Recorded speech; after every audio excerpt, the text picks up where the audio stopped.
Tool Pros Podcast.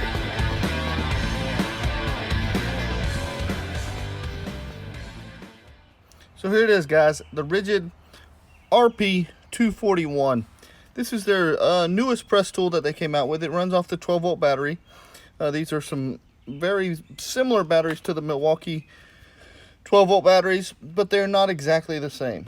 A Milwaukee battery will not fit in here. So it's got some pretty cool features.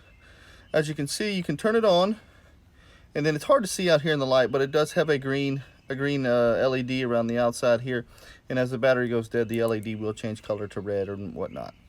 You do have a Bluetooth here where you can connect this to the Ridgid app, which will also tell you, some information about your press, how many presses you've done, the last press, things like that. And then also, if you pull out the stem and change the head, and then it'll let you know right there with a flashing red LED. I don't know if you guys can see that. Yep, flashing red LED lets you know that you do not have your jaw all the way engaged. Put it back in and you're good to go.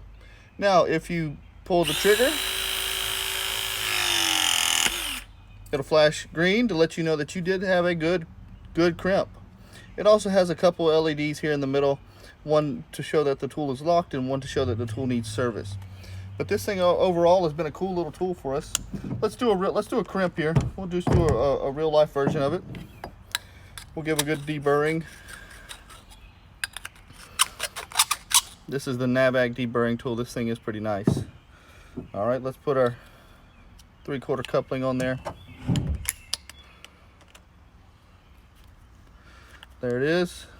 The trigger is kind of in an awkward spot because I have found myself, as I'm trying to pick this up above my head or things like that, I have found myself kind of bumping the trigger and pulling it halfway in.